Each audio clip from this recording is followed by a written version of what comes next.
you all who are able to join us live. And if you're going to be watching the recording later on at your leisure, thank you for participating in this module. My name is Shale Sabo. I'm the Resiliency Program Manager for the Colorado Resiliency Office in the Department of Local Affairs. I just want to say thank you for participating in this module to incorporate the Colorado Resiliency criteria into competitive community-facing grant programs. Before we begin, we just want to say thank you as a member of the state of Colorado government for participating in this module. For taking this step is to take advantage of an opportunity to be part of and contribute to the Colorado we all envision, a place where all who live, work, and play here can thrive. And a Colorado that is forward-leaning, that is a model for the rest of the nation to look to, and that is sustainable, is achievable, but it takes all of us working together. So you're doing your part by attending this today. And I also ask that folks who are attending live, please leave your questions until the end. I will be monitoring the Q&A. So we do have a panel of folks who have incorporated the resiliency criteria into their community-facing grant programs who will be able to speak from their experience at the end. So feel free to add your questions as we go, but we will not be addressing them until the end of the module. So just wanted to let you all know that. All right, so additionally, by incorporating the resiliency principles into competitive grant programs, this helps to ensure that we are investing in projects that are adaptive and long-lasting, which in turn makes them future-proof and better long-term investments for the state and communities. So I just wanted to start with this quote by Byron England, who is an author and psychologist who studied the development of humans from birth to adulthood and how they address risk and adaptation. This quote was initially referring to human psychology, but is also very applicable to the work of resilience as a whole. And it states that resilience has been described as the capacity for positive outcomes despite challenging or threatening circumstances. Often when we have conversations regarding resilience, it is in the context of struggles or around topics that can feel overwhelming. However, this does not have to be the case. Instead, we can see that conducting this kind of work is an opportunity and a chance to be more robust, stronger, build capacity, and be more ready for and able to overcome the curveballs, quote unquote, that we may get thrown in the future. So before we begin, I think it's helpful to have a common definition of resiliency. And so we recognize that each agency may be on a different journey when it comes to conducting work that improves resiliency. And we also recognize that there may be different challenges that you are all facing or areas where this work might overlap, such as that which might be experienced following a disaster or disruption. So as a result, we're providing the definition of resilience to ensure that all agencies have the same definition from the state perspective. So the state definition for resilience, as outlined in the Colorado Resiliency Framework and in state statutes, is the ability for communities to rebound, positively adapt to, or thrive amidst changing conditions or challenges, including human-caused and natural disasters, and to maintain quality of life, healthy growth, durable systems, economic vitality, and conservation of resources for present and future generations. I also want to point out that this definition goes beyond a common concept of resiliency to just simply bounce back from disruption and considers a holistic approach that includes preparing for potential unknowns of the future and building back after disruptions.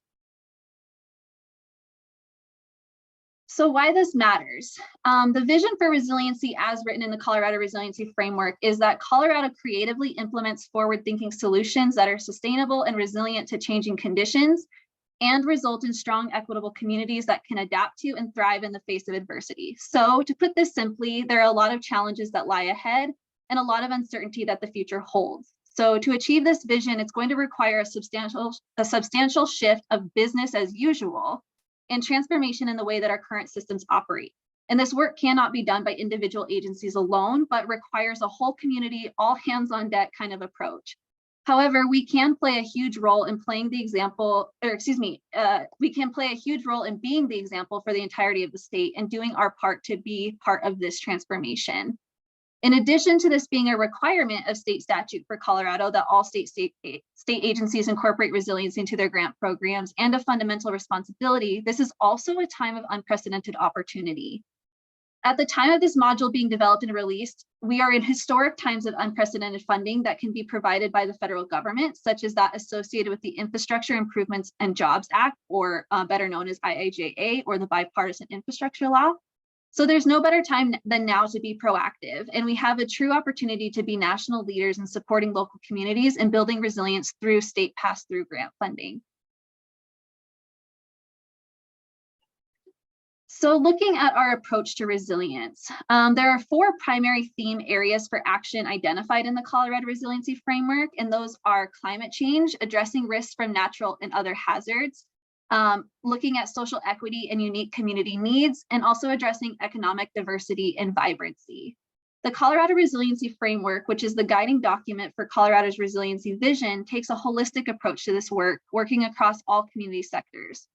And there are 4 key themes of resiliency. And as you can see, these echo the triple bottom line approach of ensuring overlap and benefit for social equity, risk reduction, and economic prosperity. However, cross-cutting all of these themes is the overall lens of climate change mitigation and adaptation. Climate change will be the single most important challenge to address as we move into the future and impacts all sectors. And also has the largest amount of unknowns associated with it and potential curveballs. And so therefore, it's the lens through which all endeavors must be assessed. All right, so grounding ourselves in state statute. So per the passing of House Bill 18-1394, all state agencies are required to integrate resilience criteria into existing competitive grant programs. This bill also directed the Colorado Resiliency Office to provide technical assistance to state agencies for the implementation of resilience policies and procedures and to institutionalize resilience practices across departments and agencies. So while this is a requirement of the state of Colorado, we also want to take a moment to recognize the fact that this legislation set Colorado ahead of the game, for resiliency is the way of the future. So as we can see in current times, resiliency is a critical component of much of the unprecedented funding through such groundbreaking federal legislation as the American Rescue Plan, as well as the Infrastructure Improvements and Jobs Act. We also see it in the Inflation Reduction Act, all of this kind of newer quote unquote funding that's coming down the line. And we also see this demonstrated as the direction in which the federal level is moving forward through such programs as the Justice 40 initiative. At the core of this effort is providing funding for innovative projects that address climate resilience, infrastructure improvement, and promoting social, environmental justice and equity. So again, it kind of reflects the holistic approach that the state of Colorado is already taking as we approach resiliency.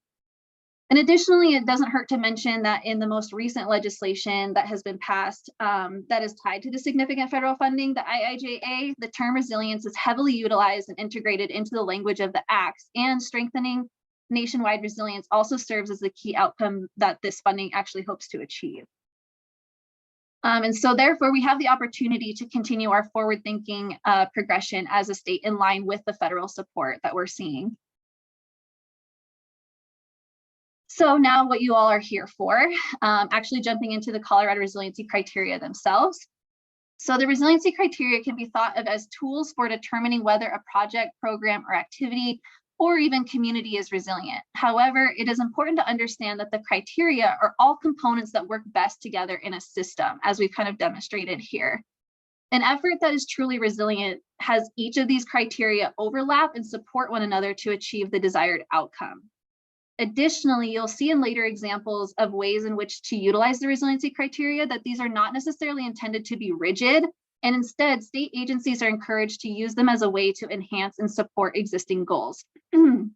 Resiliency criteria are a means to strengthen desired outcomes of community-facing grant programs and can be tailored to the intended audience that you're trying to engage. So we will go more in depth on each of the individual resiliency criterion shortly. But to help demonstrate this concept of a system, imagine the idea of a floodable park.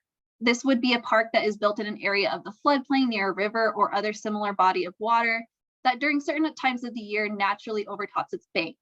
Instead of developing in this area, which would be dangerous, or rerouting the river, which could have detrimental cascading effects, this is an innovative and long-term solution that works with nature versus against it.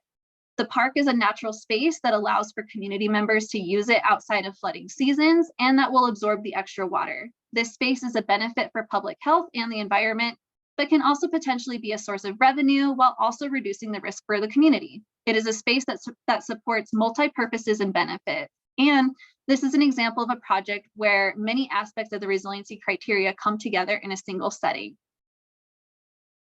And I just want to point out at this time that in addition to this video module, we will have a resiliency criteria tool that can help to inform how your program evaluates their prioritization process.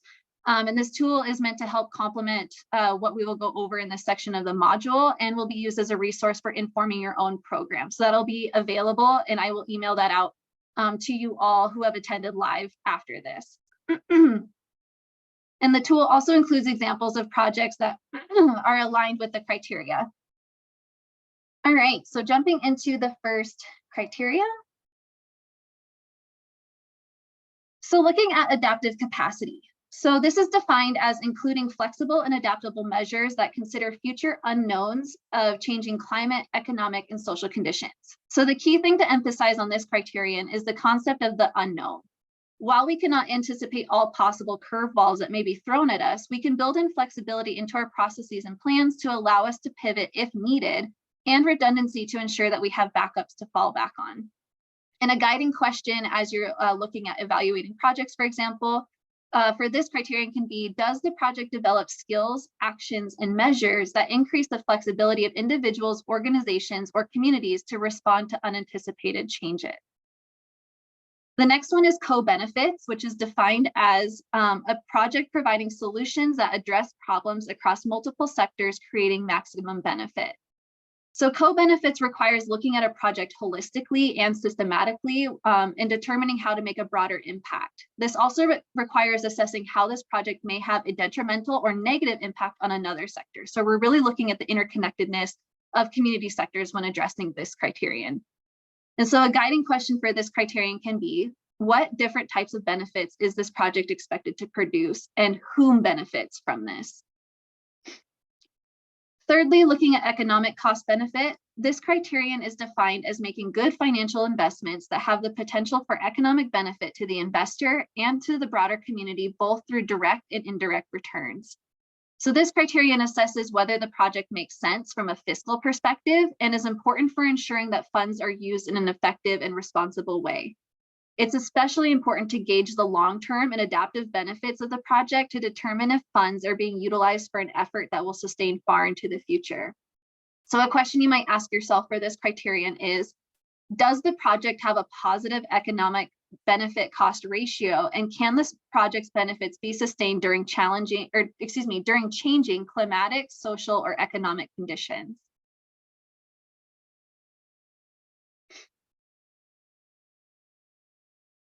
All right, the next few. So starting with harmonizing with existing activity. So what this means is that an activity means that the project will expand, enhance, or leverage work being done to build on existing efforts. So it's important to recognize that resiliency does not require starting from scratch. And most often there is work that's happening already in community sectors that can be leveraged to progress forward. And it's important to look outside of our own area of expertise to identify where similar efforts may be occurring.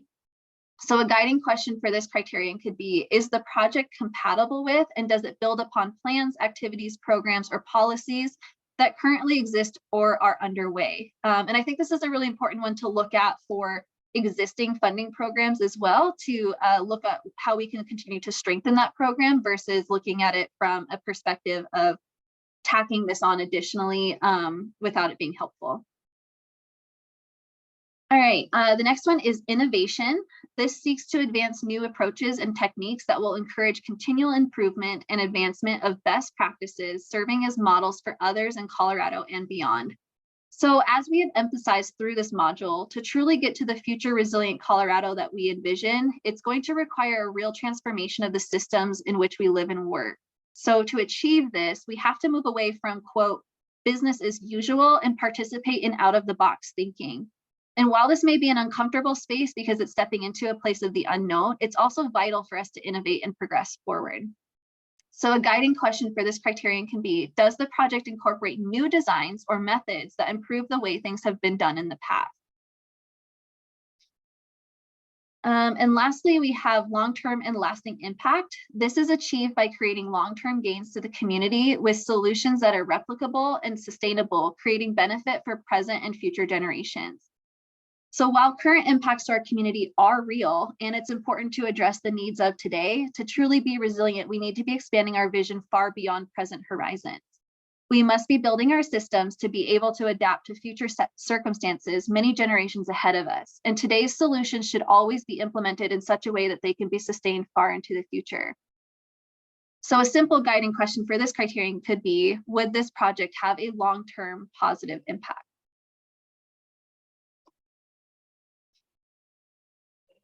All right, so looking at an example here,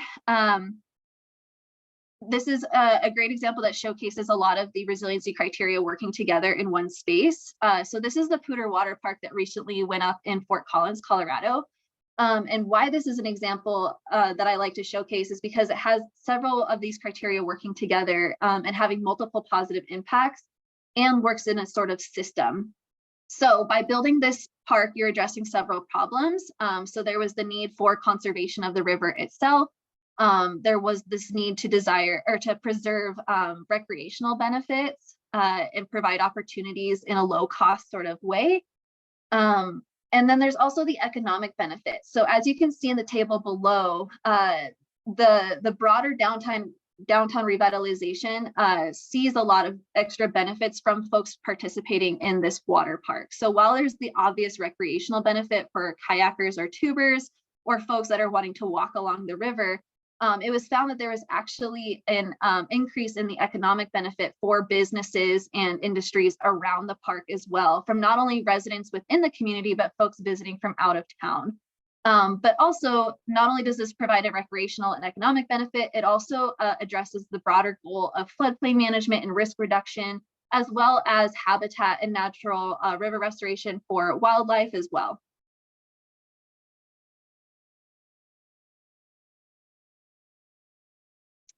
All right, looking at the next set of resiliency criteria. So starting with high risk and vulnerability, this ensures that strategies directly address the reduction of risk to human well-being, physical infrastructure, and natural systems. So reducing risk has a direct contribution to resiliency. If we can intervene and address the causes of disruptions or even help to minimize stressors upon a community, this contributes to the long-term ability of a community to adapt and thrive into the future. So a guiding question for this criterion can be, does the project identify areas of high risk or vulnerability? And does the project include strategies to address the identified risks and vulnerabilities? So do they work hand in hand? The next one is social equity. So this provides solutions that are inclusive with consideration to populations that are often most vulnerable to sudden impacts due to their continual state of stress. So I like to shout out my colleagues over at CDPHE and DHSEM, Amy Volstieber and Sadie Martinez, who lead Colorado's Community Inclusion Work Group, which addresses barriers before, during, and after disasters for persons with access and functional needs. As they let us know that vulnerability occurs only when there's a gap in a system being able to provide a resource to a community member who needs it. So it's good to point out that at any given time, anyone in the community could be considered vulnerable. And so if there are members of our community who cannot access resources or are disproportionately impacted during a disruption, this is considered inequitable. So a guiding criteria for this question can be, will this project have the opportunity to be transformational and address systemic inequities for underserved or historically marginalized members of the community? All right, and the last but not least, we have technical soundness. This criterion seeks to identify solutions that reflect best practices that have been tested and proven to work in similar regional contexts. So it's important that we apply lessons learned from previous disruptions and utilize that knowledge to better adjust plans and projects for future disruptions we may not yet anticipate, such as those associated with climate change.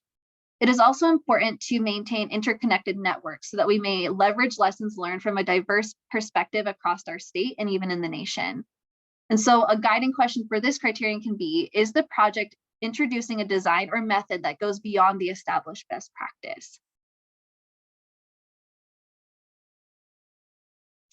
And I'll just pause here quickly before going into this next example to remind you all that if you have questions, feel free to add them into the Q&A and we can address them at the end. All right, and here's our second example of several of the resiliency criterion working together in a similar space, which is the climate equity framework. So this is something that's forward-leaning and seeks to reduce risks and vulnerabilities that we'll possibly face in the future due to climate change, and is utilizing best available information And also is looking at how we identify solutions that can be transformational and elevate and strengthen accessibility and inclusiveness in historically marginalized communities. So I just wanted to highlight a state example of that as well.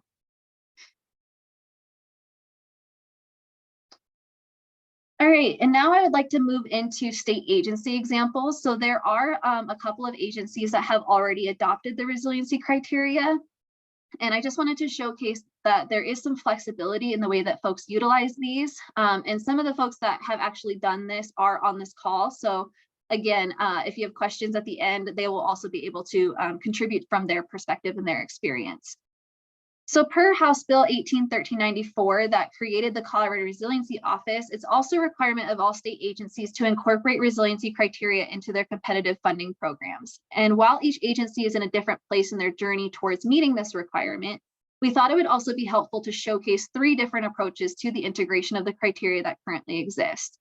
As we review these, it's important to understand that the criteria are flexible and that they are intended to be incorporated in the way that makes the most sense for the agency and so that they can be leveraged to achieve program outcome goals.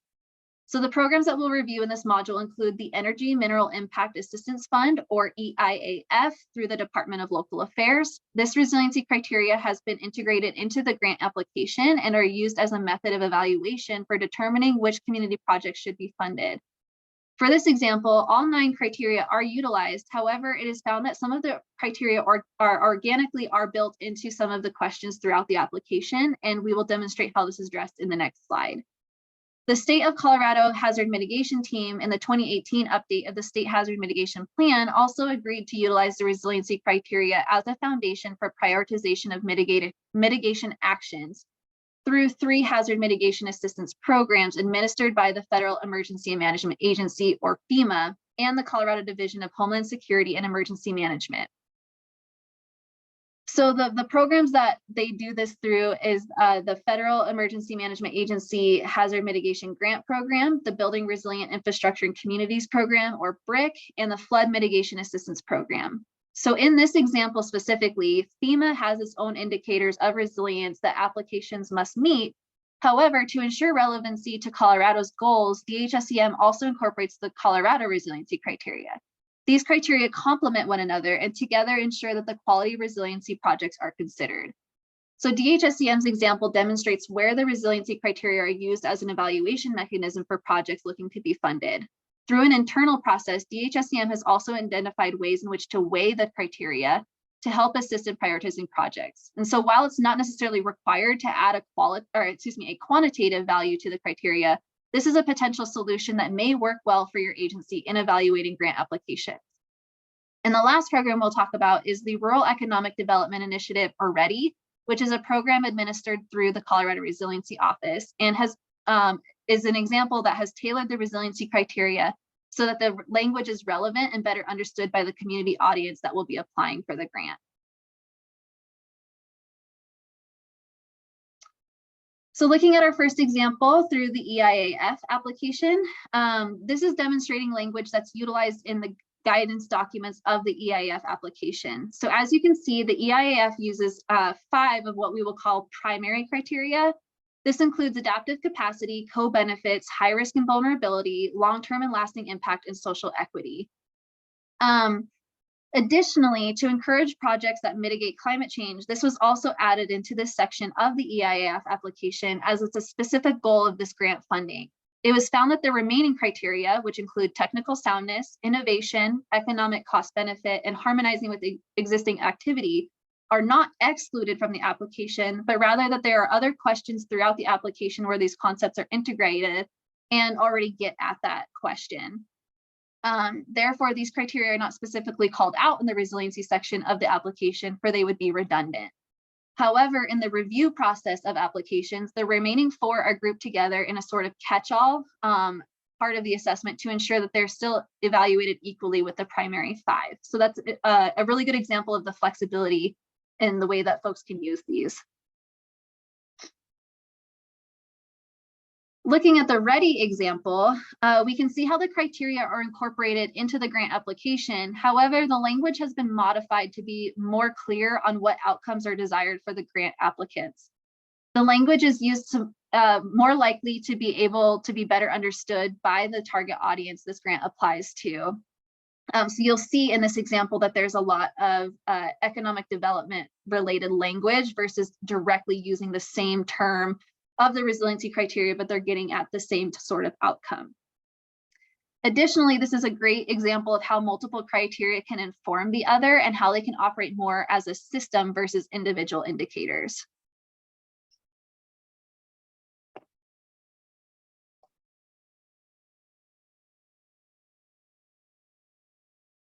All right, and then on the institutionalization of resiliency. So now that we have reviewed the resiliency criteria, it's important to discuss the fact that administering funding is but one tool to increase resiliency in Colorado.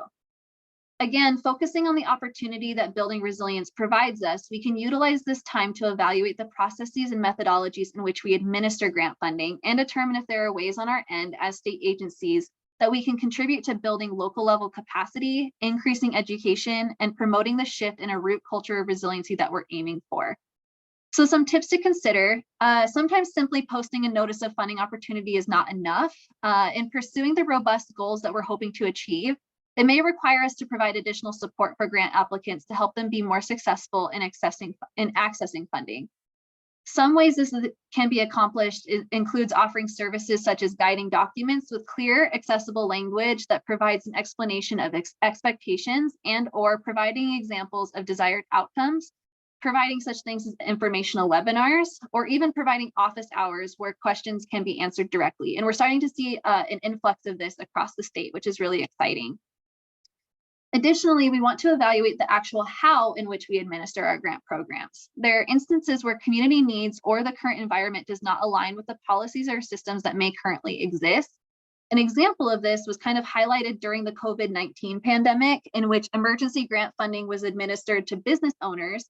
However, businesses were really defined in a traditional sense and did not often take into account the fact that a significant portion of our present day labor force are employed in a gig economy. Therefore, therefore, those businesses tended to be largely unintentionally excluded from receiving critical funds. However, we can continually evaluate grant programs to determine if the requirements of the application or perhaps the scoring methodologies are potentially exclusive to applicants that could be benefiting from them. I also want to point out as kind of a disclaimer that it's also very possible for us as state agencies that we are administering grant funding that we may be beholden to federal requirements that are out of our control.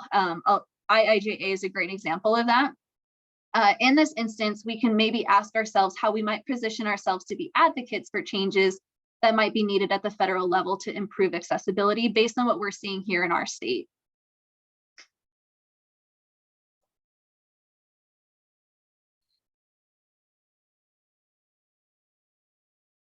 All right. Moving forward, it's also important to recognize that resilience begins and ends at the local level, and that our role as state agencies is to provide guidance and support in helping communities achieve their resiliency goals and advance our statewide goals. So for this reason, it's important to consider how we can move away from the more traditional concept of creating checkboxes that applicants can meet in applying for our funds, and instead see how we can utilize resiliency criteria in such a way that they can be used as leverage points to collectively move us as a state towards desired outcomes. Additionally, we should take some time when developing or modifying our program to identify opportunities where the program can help to cultivate a cultural shift towards one that prioritizes resiliency. And of course, we should always be documenting, celebrating, and acknowledging creative thinking and best practices. As we know, innovation leads to long-term success and progress.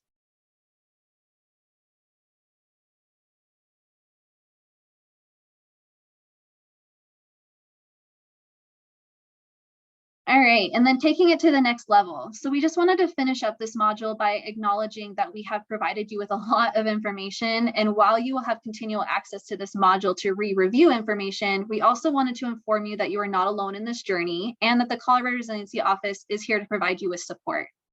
As a reminder, incorporating resiliency criteria into grant funding is one of several resiliency goals we have as a state, but we endeavor to go further. So here are several additional resources that may be helpful to you and additional opportunities to engage in Colorado resiliency work further. First and foremost, we have additional tools and support through our office.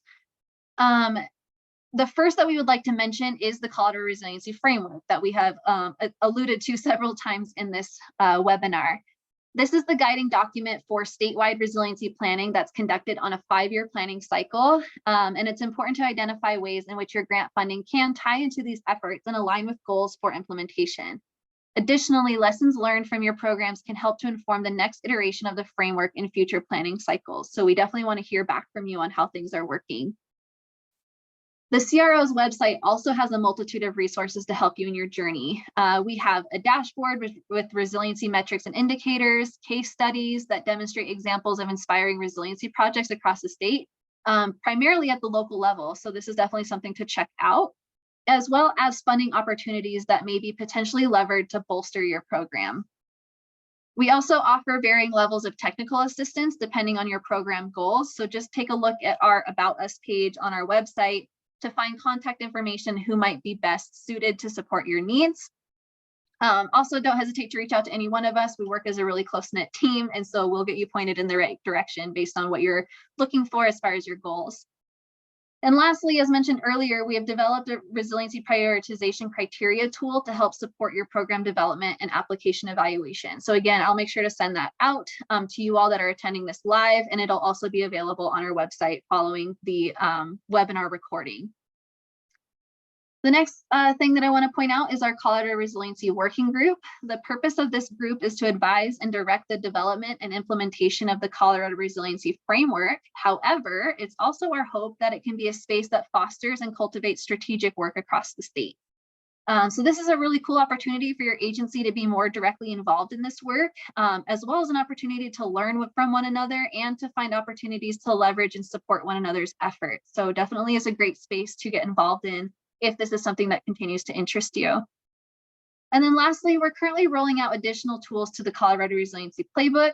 So this is an immersive initiative specifically designed for providing technical support to state agencies in evaluating and, in elevating and advancing their resiliency. The goal of this initiative is that state agencies identify specific actions for their respective agency with solutions for implementing them. And so I just wanted to point out that the recording of this module, as well as the downloadable prioritization tool that accompanies this recording, will be found on our Resiliency Playbook website. All right, and in conclusion, that concludes our module. So thank you again for your participation. For additional questions, you can reach out to me. Again, my name is Shale Sabo. I'm the Resiliency Program Manager, and my contact information is on the screen. And so with that, I will now turn it over to anyone who has questions. And again, we have a panel of subject matter experts who have incorporated the resiliency criteria into their competitive grant programs, and they're here standing by to help answer any questions that we might have. So feel free to use the chat or the Q&A feature if anyone has any questions. I'm not seeing any right off the bat, but I'll give folks a few minutes to ask those. Or if any of my other panelists want to add anything as folks are formulating their questions, please feel free to do so.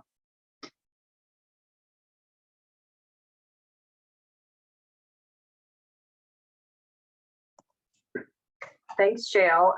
This is Ann Miller, the Director of the Colorado Resiliency Office.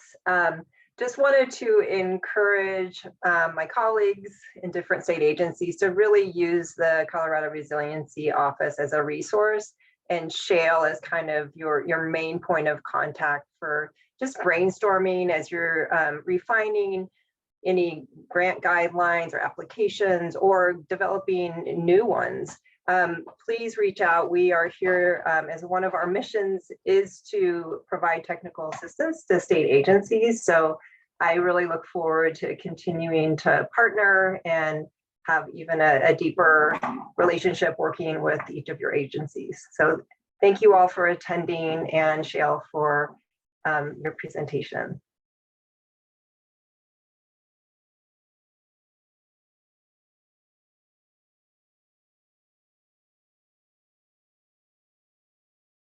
Thank you, Anne. As folks are thinking through their questions, does anyone who is a panelist on here want to provide any additional thoughts or feedback?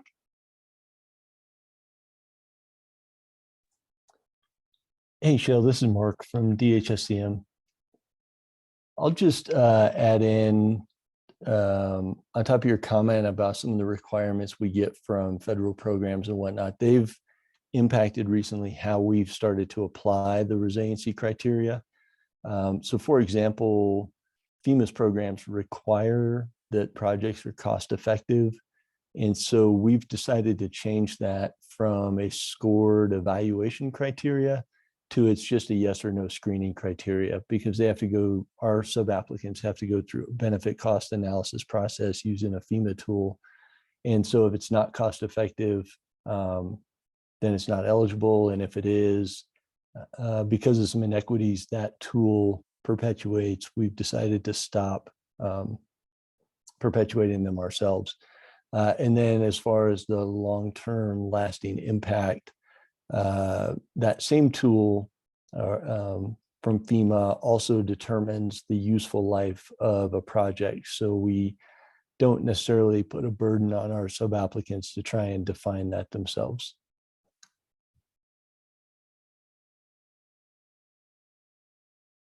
Great, thank you, Mark. Yeah, I think you all have a really great example of how you are navigating the federal requirements, but also balancing them with the needs that we have here in Colorado and making sure that the resiliency criteria complement those versus coming to kind of disagreement between the two or adding additional burden to the applicant. So thank you for sharing that.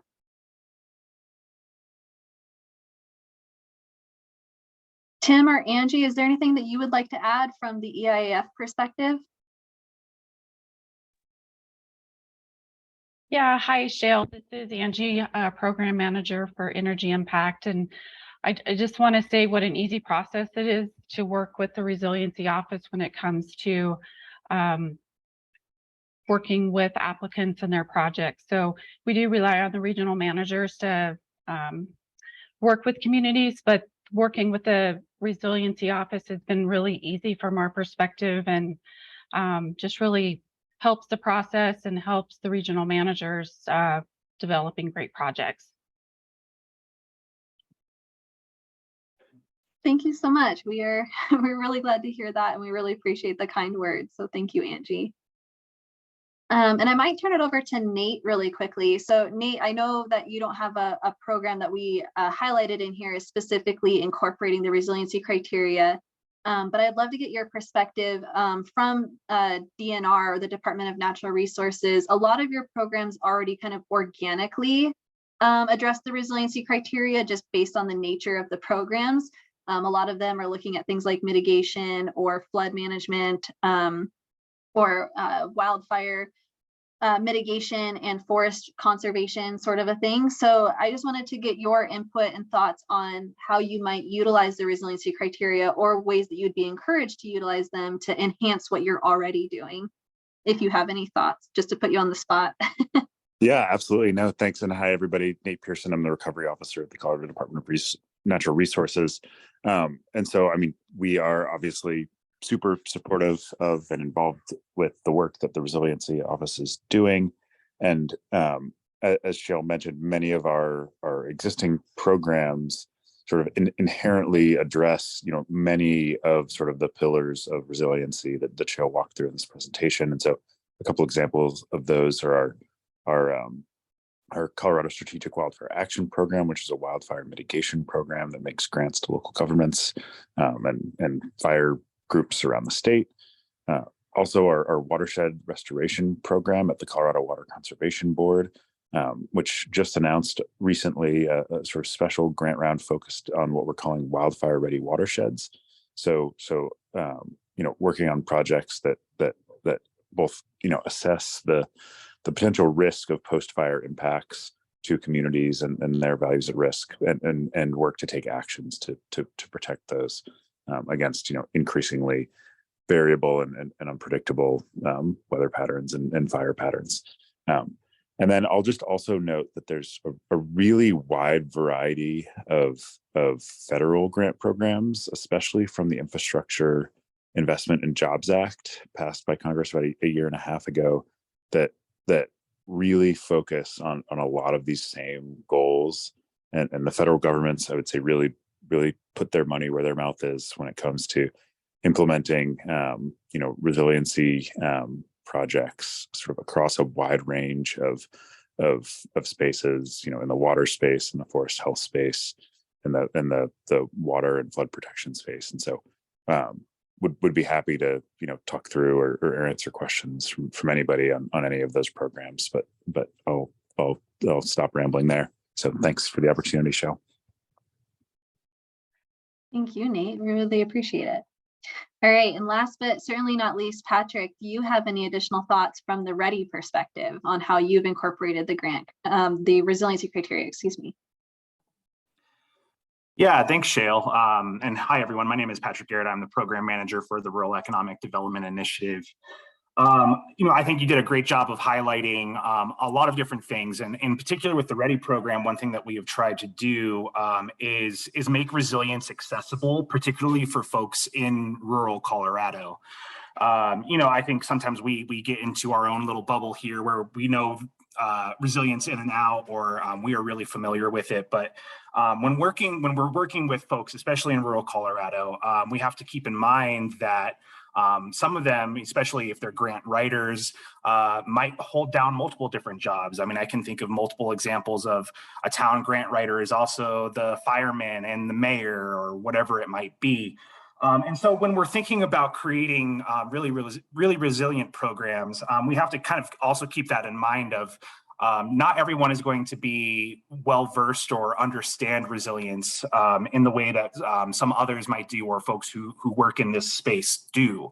And so that's where we've found some real good success of being able to get, not only from our program perspective in terms of our application and the way that we evaluate with our criteria, but in just speaking with the local stakeholders that we engage with, they start to understand what resilience means when we are able to explain it to them in a way that makes sense to them. And so I think that's really a great way for us to be able to also help build out this resilience space and build out resilience in general throughout the state, is just by meeting folks where they are when it comes to their knowledge around resilience, rather than necessarily being at this high level sort of discussion. We can talk about what that looks like in the case of READY in the economic development space, but I think that can be applicable for a lot of different spheres and a lot of different topic areas as well. So that's the only other thing that I would add there, Shale.